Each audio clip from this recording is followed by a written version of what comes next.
Somewhere right now, someone you love is going to die. Not today, hopefully not for a long time. But it's coming, and you already know exactly what will happen next. There will be a body, and you will not leave it where it falls. You'll wash it, dress it, choose what goes in the ground or the fire. You'll stand in a room full of people and take turns saying things about who they were. None of this will feel like a decision. It will feel like the only thing a person could possibly do. Like gravity, like instinct. But stop on that for a second, because no other animal on Earth does this. A deer that loses its fawn walks away by nightfall. A wolf doesn't bury the wolf beside it.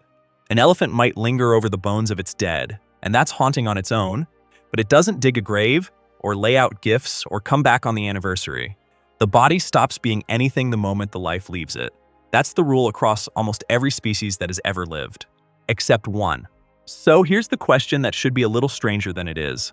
When did we become the animal that refuses to walk away? When did a body stop being a thing and start being someone we couldn't bear to leave behind? Let's start in a cave in northern Iraq. In the 1950s, an archaeologist named Ralph Selecki was digging in a place called Shanidar, and he found them slowly, over years. The remains of 10 Neanderthals, men, women, children, not our species, a cousin gone for 40,000 years, and around one of them, the one he labeled Shanidar 4, were dense clumps of ancient pollen. Selecki looked at that pollen and saw something almost unbearable: flowers. He believed someone had laid this body down on a bed of wildflowers, maybe 70,000 years ago. He called them the first flower people. Now, here's where it gets complicated, and I want to be honest with you, because this matters. Other scientists pushed back hard. Maybe the pollen came from burrowing rodents, maybe from bees. The flowers might be a beautiful story we wanted to be true. For decades, the whole thing was in doubt, and then a new team went back. Between 2015 and 2022, working millimeter by millimeter, they found another Neanderthal right beside the old discovery. The sediment around the body showed something the rodents couldn't explain. The ground had been deliberately dug, a space made, a body placed into it, on purpose around 70,000 years ago. Maybe not flowers, but almost certainly, someone dug a grave. That alone should stop you, because a grave is not a practical object. A predator doesn't care where your bones end up. Digging into hard earth with your bare hands costs energy, costs time, and gives the digger nothing. Nothing, except a place to put someone they didn't want scattered. But the Neanderthals might not even be the start of it. Deep in a cave system in South Africa, down a chute so narrow that grown researchers had to be chosen for how thin they were, there's a chamber full of bones. They belong to a small, strange creature called Homo naledi, brain about a third the size of yours. And the bones are old, somewhere between 236 and 335,000 years old. In 2023, the team that found them made an enormous claim. They said Homo naledi carried their dead, one by one, through total darkness, deep into the earth, and buried them there. A creature with a brain the size of an orange, performing a funeral 250,000 years ago. And I have to tell you, most scientists don't buy it. Not yet. They say the evidence isn't strong enough, that water or gravity could have moved those bones, that the claim outran the proof. The debate is loud, and it is unresolved, and you should hold it loosely. But notice what's happening. Notice the shape of the argument. We are no longer asking whether ancient humans cared for their dead. We are arguing about how far down the family tree that caring goes. The question has quietly become something else entirely. Who else was doing this? Who else, in the dark, couldn't let go? And once you start looking, the evidence stops being about graves at all. Go to a cave called Kavze in Israel. 100,000 years ago, twice as old as those Neanderthals. Early modern humans, people who looked like you, were buried there, as many as 15 of them. They were laid on their sides, curled, knees drawn up. The position of someone sleeping, the position of someone you'd tuck in.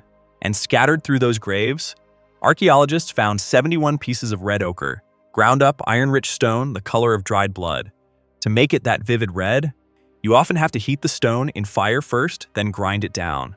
So this wasn't something lying around. Someone had to find it, carry it back, heat it, grind it down, and bring it to the body. The ochre was on the bones. It was on the tools left beside them. They even found seashells, pierced and stained with color, brought up from a coast that was nowhere near that cave. Red ochre is not food. It is not a weapon. It does not keep you warm. It is a color. And someone 100,000 years ago decided that the dead should be marked with it, that a body should be made beautiful, or sacred, or simply different from the dirt around it. One of those Kavze graves held a child whose skull suggests they may have been injured or sick in life, The kind of person a brutal world is supposed to discard. They didn't discard them. They buried them with care.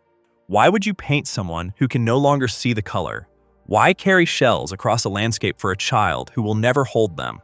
You only do that if the dead still mean something. If, somewhere in your mind, they haven't entirely stopped being a person. And then there's the one that breaks me a little. Russia, around 34,000 years ago, a site called Sungir. In one grave, 2 children, by the best estimates, a boy of about 12 and a younger child, near 10, buried head to head, the crowns of their skulls almost touching, as if whispering, and laid into the grave with them. More than 13,000 beads, each one carved by hand from mammoth ivory, sewn in rows across clothing that has long since rotted away, pierced fox teeth, hundreds of them, carved ivory animals, and spears made from mammoth tusks that someone had somehow straightened, one of them longer than a grown man is tall. Researchers tried to recreate the beads and worked out the math. Each bead took something like 45 minutes. 13,000 of them comes to something like 10,000 hours of work. 10,000 hours for 2 children who were already gone. Sit with the people who did that. This was the Ice Age. They were not wealthy. They had no machines and no time to spare. Every hour spent carving a bead was an hour not spent finding food, or staying warm, or staying alive. And they spent thousands of those hours dressing 2 dead children in ivory before placing them in the cold ground, head to head, and covering them in red. There is no survival logic here. None. You cannot explain 10,000 hours of grief with calories. The only explanation is the one we usually flinch from saying out loud. That they loved them. That losing them was unbearable. That sitting in the dark, carving bead after bead after bead, was the only way to do something with a pain that had nowhere else to go. That doing all of that felt less impossible than doing nothing. And here is the part that I think is the actual answer to the whole question. It's not the digging. It's not even the ochre. It's the things they put in the grave, the spears, the beads, the food. Across the ancient world, again and again, people buried their dead with objects. And you only pack a bag for someone who is going somewhere. Think about what that means. To place a tool in a grave, some part of you has to believe the dead might still need it. You have to imagine a future for a person who no longer exists. You have to look at a body that has stopped completely and think, not yet, not really, not forever. That is the most human thing I can imagine. Long before writing, before farming, before a single city was built, somebody knelt in the dirt and refused to accept that gone meant gone. And to survive that refusal, they invented something that had never existed anywhere in the universe before. A somewhere else, an afterward. A door the dead walk through instead of simply ending. Every religion, every heaven, every ancestor, every ghost story, every prayer whispered over a coffin. All of it may trace back to that single stubborn refusal. The first time a grieving person looked at a body and could not, would not, believe that this was the end. We tell ourselves we handle death in so many different ways. Some bury, some burn, some lay their dead on high platforms for the sky to take them. But underneath every version is the same ancient gesture.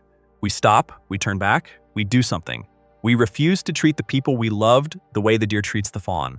So the next time you stand at a graveside, and you will, and you find yourself doing all the small, useless, tender things, choosing the clothes, bringing the flowers, lingering one moment too long before you finally go, know that you are not only mourning, you are doing the oldest human thing there is. 100,000 years ago, someone stood roughly where you're standing, feeling roughly what you're feeling, holding something they weren't ready to put down. And they couldn't walk away either. They never could. And neither, it turns out, can you.